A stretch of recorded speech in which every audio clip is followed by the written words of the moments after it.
नै दायो हादरगिरिखौ प्रमद बर'आ बरायदों। फैदो बिदिबा रामनाथ कविनि बिबुंथिखौ खोनासंदिनि।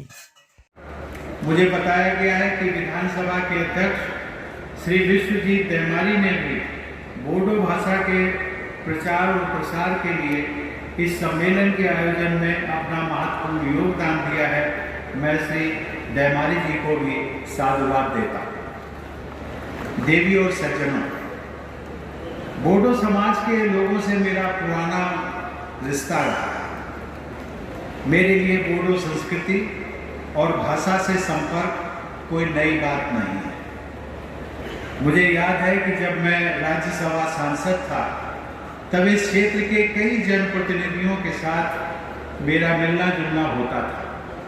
हम सब गर्म जोशी के साथ मिलते थे, बातचीत करते थे और बोडोलैंड के बारे में भी बात करते थे। उनमें से मेरे कुछ परिचित तो आज की इस सभा में भी उपस्थित हैं। उदाहरण के लिए यहाँ उपस्थित श्री यूजी ब्रह्मा। यूजी ब्रह्मा ने न केवल एक जनप्रतिनिधि और राज्यसभा सदस्य के रूप में बल्कि असम सरकार में मंत्री के रूप में भी अपनी पहचान बनाई है, बल्कि वे साहित्य अकादमी पुरस्कार से भी सम्मानित किए जा चुके हैं। इसके अतिरिक्त लोकसभा में इस क्षेत्र का प्रतिनिधित्व करने वाले तत्कालीन उस समय एक सांसद हुआ करते थे श्री एस.के. वासुमतारी। उनका भी मैं नाम आज लेना चाहूँगा। वो मेरे अच्छे मित्र थे और उनकी विशेषता ये थी कि जब हम लोग उनको नमस्ते कहते थे तो वो नमस्ते का उत्तर हमेशा जय बोडोलैंड बोल कर दिया।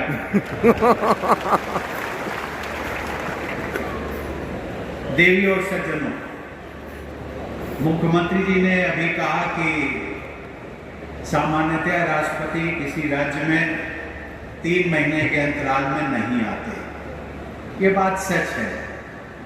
ऐसा नहीं है कि राष्ट्रपति को आना किसी राज्य में अच्छा नहीं लगता है, लेकिन कुछ मर्यादाएं भी होती हैं और उन मर्यादाओं के कारण संभवतः आना संभव नहीं हो पाता है। लेकिन मैं मुख्यमंत्री जी, आपका, असम के लोगों का, उनमें बोडो लैंड के भी टेरिटोरियल काउंसिल के लोगों का जो मुझे प्यार और सम्मान बीच बीच में मिलता रहता है, वो मुझे बार बार खींच भी लाता है और इसीलिए मैं 3 महीने के अंतराल में दोबारा फिर आ गया। मित्रों, मेरा ध्यान इस बात पर भी गया कि मई का महीना बोडो भाई बहनों के लिए अत्यंत महत्वपूर्ण होता है।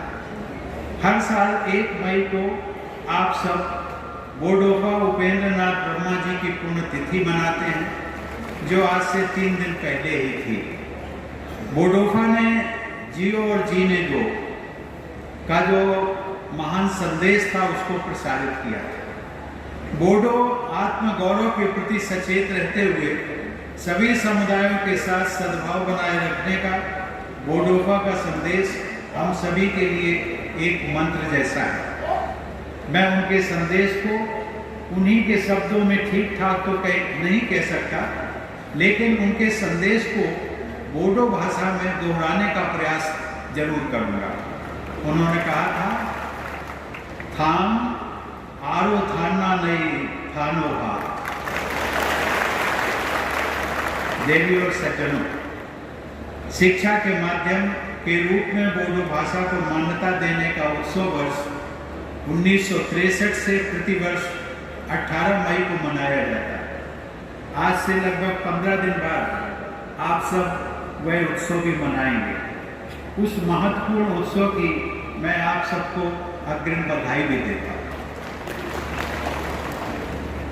देवी और सज्जनों, बोडो भाषा साहित्य तथा संस्कृति के उत्थान हेतु लगभग 70 वर्षों से अमूल्य योगदान देने के लिए बोडो साहित्य सभा का प्रयास उल्लेखनीय है। सभा के संस्थापक अध्यक्ष स्वर्गीय जयभद्र आगजे तथा महासचिव सोनाराम खाव सेन ने बोडो भाषा के महत्व और मान्यता में वृद्धि करने के लिए सराहनीय प्रयास किए थे। स्कूली शिक्षा के माध्यम के रूप में बोडो भाषा के प्रयोग को स्वीकृति दिलाने तथा उच्च शिक्षा में बोडो भाषा को स्थान दिलाने जैसे प्रयासों में बोडो साहित्य सभा ने अग्रणी भूमिका निभाई। आप लोगों के प्रयास के फलस्वरूप बोडो भाषा को असम राज्य की एसोसिएट ऑफिशियल लैंग्वेज का दर्जा भी प्राप्त हुआ।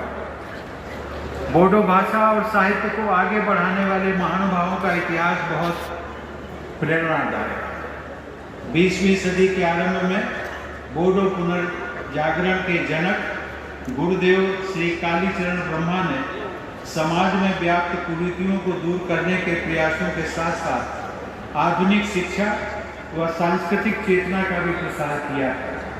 श्री रूपनाथ ब्रह्मा ने बोडो पुनर्जागरण की धारा को आगे बढ़ाते हुए बोडो भाषा और साहित्य को समृद्ध किया। बोडो भाषा और साहित्य के विकास में बीबर नामक पत्रिका का भी बहुत महत्वपूर्ण योगदान माना जाता है, जिसका प्रकाशन आज से लगभग 100 वर्ष पहले सन 1924 में शुरू हुआ। उसके संपादक श्री सतीश चंद्र बासुमतारी ने उस पत्रिका के माध्यम से बोडो समाज, भाषा और साहित्य में एक नई जागृति उत्पन्न की थी। देवी और सज्जनों, श्री मदाराम ब्रह्मा ने बोडो नाटक और कविता के साथ साथ शिक्षा और समाज सुधार के क्षेत्र में अपनी छाप छोड़ी थी। पद्मश्री का सम्मान प्राप्त करने वाले बोडो समुदाय के प्रथम व्यक्ति के रूप में उनका विशेष स्थान है। साहित्य अकादमी पुरस्कार से सम्मानित श्री ब्रजेंद्र कुमार ब्रह्मा बोडो साहित्य सभा के अध्यक्ष भी रहे। प्रखर सामाजिक चेतना से युक्त साहित्य की रचना करने वाले तथा बोडो साहित्य सभा के पूर्व अध्यक्ष डॉक्टर कामेश्वर वर्मा को सन 2016 में पद्मश्री से सम्मानित किया गया। सन 2005 में साहित्य अकादमी पुरस्कार से सम्मानित डॉक्टर मंगल सिंह हाजोवरी को वर्ष 2021 के लिए पद्मश्री से अलंकृत करने का सुअवसर मुझे भी प्राप्त हुआ था। इस संदर्भ में मैं ये भी कहना चाहूँगा कि मंगल सिंह हाजोवरी और नीलकमल ब्रह्मा जैसे अनेक बोडो रचनाकारों ने पर्यावरण को बचाने की चिंता से प्रेरित रचनाएं की। मानवता के समक्ष उपस्थित ऐसी गंभीर चुनौती के विषय पर लेखन करना बोडो साहित्य की प्रासंगिकता का प्रभावशाली उदाहरण है। बोडो साहित्य को अनेक रचनाकारों ने समृद्ध किया है, जिनमें से समय के अभाव के कारण कुछ नामों का ही मैंने उल्लेख किया है। देवी और सज्जनों, बोडो और असमिया भाषाओं और संस्कृतियों के बीच सौहार्द के उदाहरण के रूप में मैं श्री सीतानाथ ब्रह्मा चौधरी का भी उल्लेख करना चाहूँगा। वे बोडो और असमिया दोनों ही भाषाओं में उत्कृष्ट लेखन करते थे। वे असम साहित्य सभा के अध्यक्ष चुने गए। यही नहीं, उनके नाम पर असम साहित्य सभा द्वारा सीतानाथ ब्रह्मा चौधरी पुरस्कार भी दिया जाता है। बोडो अस्मिता तथा अन्य समुदायों के साथ सौहार्दपूर्ण सह अस्तित्व का आदर्श सीतानाथ ब्रह्मा चौधरी के जीवन और कृतियों में भी देखा जा सकता है। बोडो भाषा की रचनाओं के आधार पर अब तक 17 रचनाकारों को साहित्य अकादमी पुरस्कार प्रदान किए जा चुके हैं।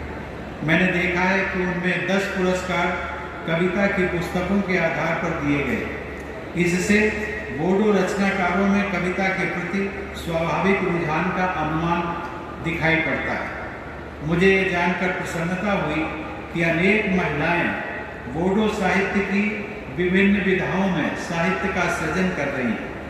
लेकिन यह भी देखने में आया है कि मौलिक रचनाओं के लिए साहित्य अकादमी पुरस्कार प्राप्त करने वाले वरिष्ठ रचनाकारों में केवल 2 महिलाओं का ही नाम है। मैं चाहता हूं कि महिला रचनाकारों को राष्ट्रीय स्तर पर और अधिक मान्यता प्राप्त हो। मैं चाहूँगा कि बोडो साहित्य सभा द्वारा महिला रचनाकारों को प्रोत्साहित करने के लिए विशेष प्रयास किए जाए। देवी और सज्जनों, किसी भी साहित्य को जीवंत और प्रासंगिक बनाए रखने के लिए युवा पीढ़ी की भागीदारी अत्यंत महत्वपूर्ण होती है।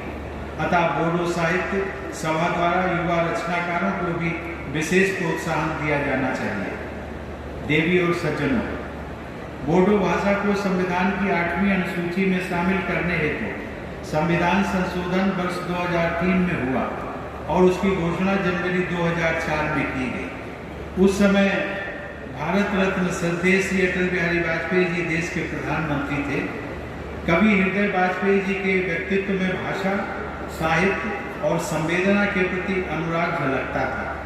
आज के इस महत्वपूर्ण अवसर के समारोह के अवसर पर मैं उनकी स्मृति को भी नमन करता हूँ। बोडो साहित्य सभा के उद्देश्यों और लक्ष्यों में मातृभाषा के जरिए शिक्षा प्रदान करने पर भी जोर दिया गया है। आपकी सभा का ये उद्देश्य राष्ट्रीय शिक्षा नीति 2020 में ये निहित मूलभूत सिद्धांतों के अनुरूप भी है। इस शिक्षा नीति में भी मातृभाषा को शिक्षा के माध्यम के रूप में अपनाए जाने की सिफारिश की गई। मुझे यह जानकर प्रसन्नता हुई कि बोडो भाषा में अन्य भाषाओं की रचनाओं का अनुवाद बड़े उत्साह के साथ किया जा रहा है। यह किसी भी जीवंत साहित्यिक समुदाय की पहचान है। मुझे विश्वास है कि ऐसे अनुदित साहित्य से बोडो भाषा के पाठकों को अन्य भारतीय भाषाओं के साथ साथ विश्व साहित्य से परिचित होने का अवसर मिलेगा। मुझे यह भी जानकर प्रसन्नता हुई कि साहित्य अकादमी, संगीत नाटक अकादमी, ललित कला अकादमी, केंद्रीय हिंदी निदेशालय, भारतीय भाषा संस्थान तथा वैज्ञानिक एवं तकनीकी शब्दावली आयोग जैसे केंद्र सरकार के संस्थान बोडो भाषा के प्रसार में अपना महत्वपूर्ण योगदान दे रहे हैं। मित्रों, भाषा भाषा होती है। जैसा कि मैंने पहले भी उल्लेख किया, चाहे वो व्यक्ति विशेष की भाषा हो या व्यक्तियों के समुदाय की भाषा। भाषा, स्थानीय भाषा, उस भाषा को प्रोटेक्शन, संरक्षण देना, उसका प्रचार और प्रसार करना, ये समाज की भी जिम्मेदारी है और सरकारों की भी जिम्मेदारी है। और मैं चाहूँगा मुख्यमंत्री जी, बोडो भाषा के प्रचार और प्रसार के लिए जितना भी प्रयास हो वो आपकी सरकार करे। मैं ऐसी अपेक्षा भी करता हूँ। अंत में मैं बोडो भाषा से जुड़े सभी लोगों को ये शुभकामना देता हूँ कि बोडो भाषा खूब फले फूले बोरो राव गे वालाम थो।